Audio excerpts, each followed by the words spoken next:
Hello Greenstylers, Cynthia here, and today I'm going to walk you through the steps to sew the optional shorts that go along with your courtside dress. So grab your pattern and supplies and let's get sewing. To make your courtside shorts, you'll need the following. The front piece is labeled H1. You'll cut two as mirrored images of each other and choose between the longer cut length shown here or the shorter cut length. Back piece labeled H2. You'll cut two as mirrored images. Choose between the longer length shown here or the shorter length. Choose between gusset or no gusset and make sure you cut on the appropriate line. If you choose to make the gusset, you'll cut two of the gusset piece. Cut two mirrored images of the side panel piece labeled H3, and also cut two mirrored images of the pocket piece labeled H4. These pieces will go together during construction, and the pocket piece will go right on top of that side piece, just like that.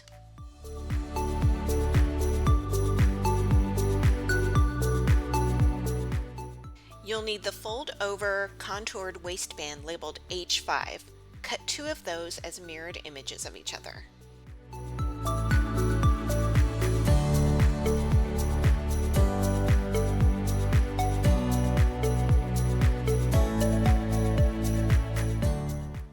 If you're adding the optional gusset, we'll start with that step first. Make sure that you've cut along the gusset line on your back piece, and then take your two gusset pieces and you can baste them together along all the edges, or do as I do and attach them temporarily with some wash away wonder tape. It's a perfect little basting tool. Then you'll take your gusset piece and choose which side you want to show on the outside of your pants. So I think I'm going to choose this dark side here because it goes along with those lines. So place that right sides together with the bottom of your crotch seam. The wide part of the gusset will be toward the bottom and the narrow part will be up. Pin them right along the edge just like so. The little tip of the gusset, there's like a little pointy tip, that's going to be hanging right off the edge. You want the edge of the gusset where it's 3/8 of an inch to be right along that bottom edge of the pants. You're going to head over to your machine and use a stretch stitch or serger like I'm doing and a 3/8 inch seam allowance, and stitch that gusset piece right onto that curve. You have your crotch curve and then the gusset piece sticking out just like that. Now we can top stitch right along here. Top stitching is optional, but it can provide a little additional stability to that central crotch seam that can receive a lot of stress. I also like top stitching because it forces that seam to lay flat so it doesn't stick out inside of my pants. You can use a stretch stitch, twin needle, or cover stitch. I sometimes do a zigzag, but today I'm going to go ahead and use a lightning bolt stitch. And all you do is make sure that that seam is pointed away from the gusset, and you're going to stitch right outside of the seam on the opposite side of the seam line from the gusset. So you're not going to be stitching it onto the gusset, you're going to be stitching it away from the gusset. Stop your stitch right at the edge of the gusset. Don't go past it like I did here. I'm going to go ahead and pick out those extra stitches.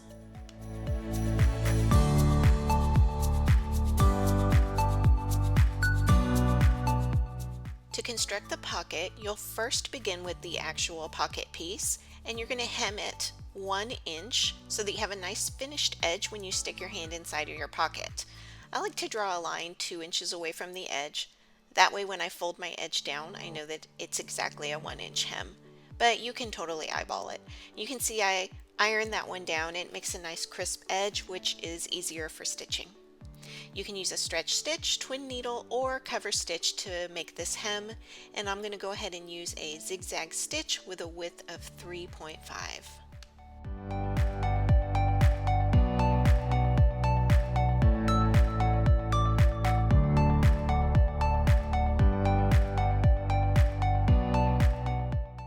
And repeat with your other pocket piece. Now we'll take those pocket pieces and baste them onto the panel piece.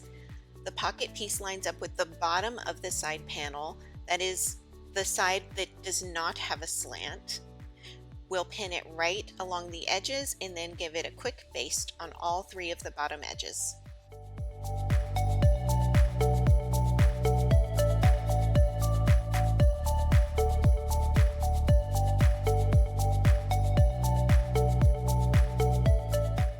Use a basting stitch, which is simply a straight stitch set at the longest stitch length.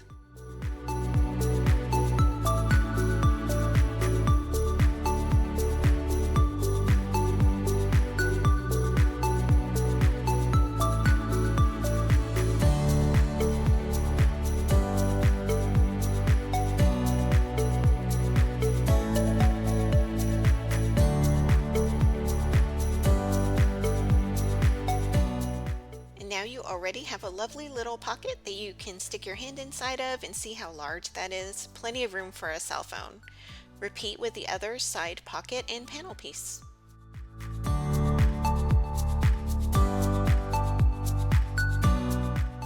To assemble our legs, we'll lay out the pieces just like so. The back piece, the center panel, and the front. The side pocket panel will point up toward the back piece and it will point down toward the front piece, just like so. Pin the pieces together along these 2 lines.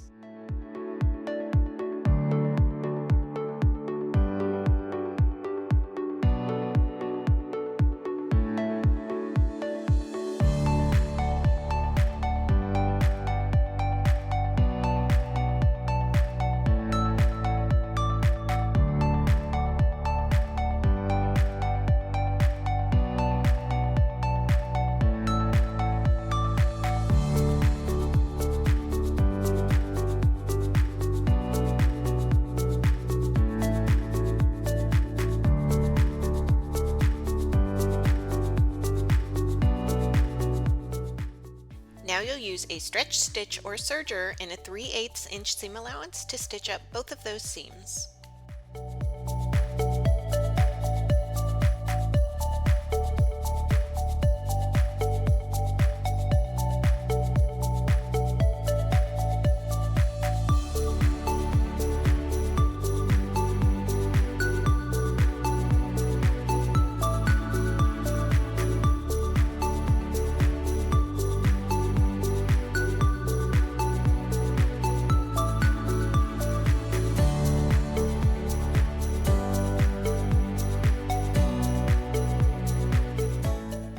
Now we have one leg all stitched together.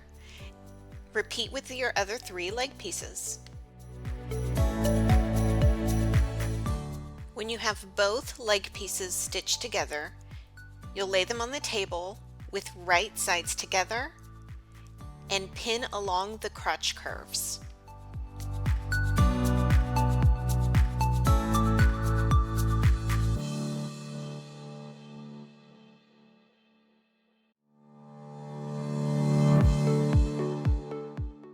If using the gusset, you want to make sure that that curved edge of the crotch seam points up all the way until it gets to the gusset.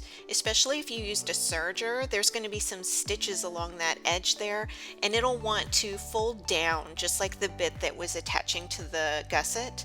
So I'm going to use a straight pin and just make sure that that cut raw edge, or even a little bit finished edge, it goes all the way up to the edge, all the way until you get to that gusset. Your stitch line is going to be following this line, 3/8 of an inch all the way from the edge, and then when you transition to the gusset, you want that stitch line to go right up to and meet the point of that initial gusset stitch line, and then follow the new stitch line up to the other side.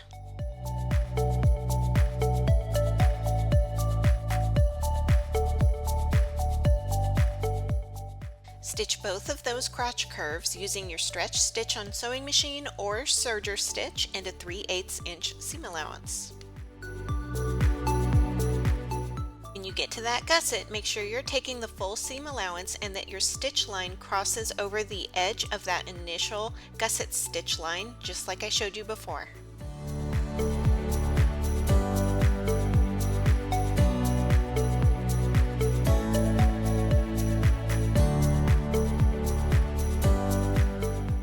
At this point, you want to check your gusset and make sure that that's a completely enclosed seam and that you didn't get a hole up at the point of your gusset.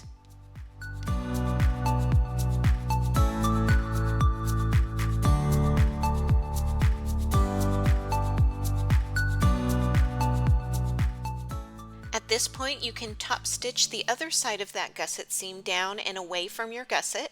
You can make that top stitch just go to the point of that gusset, or you can do the entire crotch seam on the back, or you can just skip the top stitch like I did. Now you can go ahead and stitch up the front crotch seam.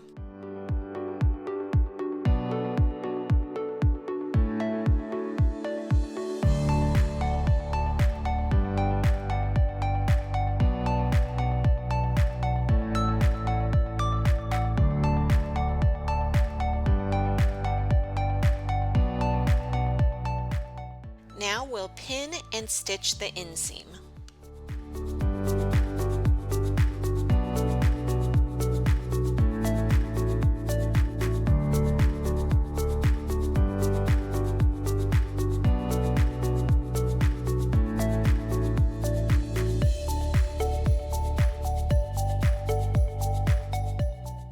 When you're running fabric through your serger and you have corners and angles like on this hem allowance, you just want to straighten out the fabric as much as possible as it's going through the serger. So you can see that as I get to this corner, I will pull it to straighten it and run it through. And that will maintain my corners and angles, just like so that when I fold it up to hem, I'll still have that great extra fabric at the bottom that allows for an easier hem that doesn't squeeze the bottom of my leg. Now onto the waistband. If you haven't tried this waistband, you're going to love it. It's such an easy option for a lovely contoured waistband that just hugs your body just the right way. All you need to do is take the two waistband pieces and line them up right sides facing, and then pin the two outer edges.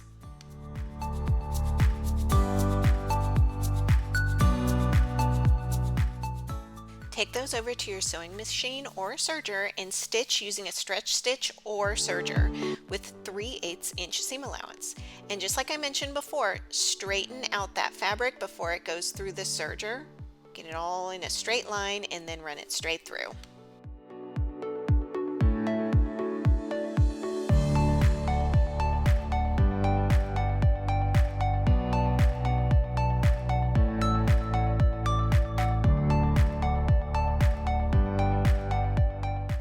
Fold it in half, aligning the long edges, and now you're going to have the wrong sides touching. Mark with pins the 4 quarter marks. First the side seams and then the center, front, and back.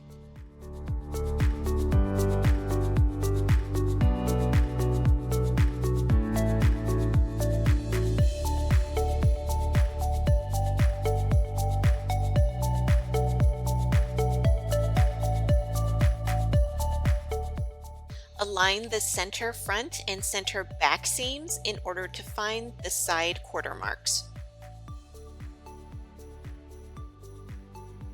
Then you'll match up the front, side, back, and other side quarter marks of the waistband and pants. At this point, you can use a stretch stitch on your sewing machine or serger and 3/8 inch seam allowance to stitch that waistband and pant together. But since it's 3 layers, I like to use a basting stitch to stick it on first and just make sure that all those layers stay in place and that everything gets enclosed in the seam.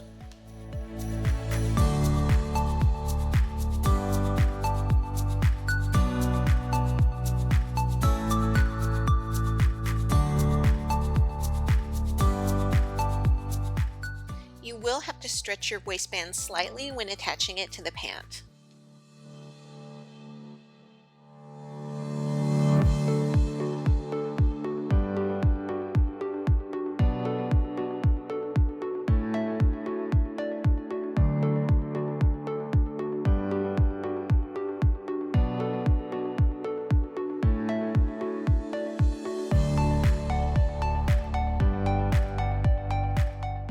If you basted, check all your seam and make sure that everything is fully enclosed, and then finish it off with a serger or stretch stitch.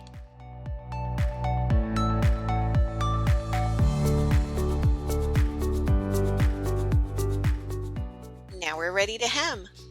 I like to turn my pant inside out in order to fold and hem.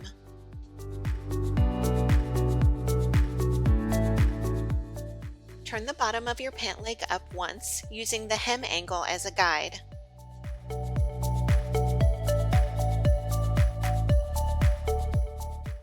Use a stretch stitch on your sewing machine, twin needle, or a cover stitch machine to hem your pants.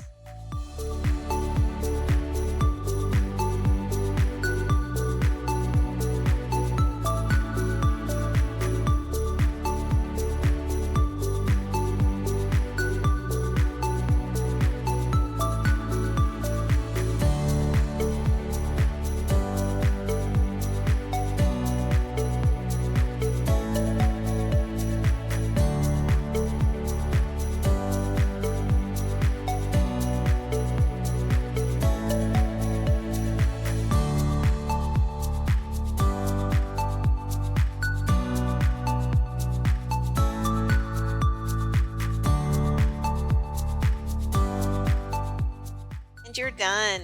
I hope you enjoyed making your courtside shorts with me. I know you're going to enjoy wearing them. Thanks for joining, and happy sewing.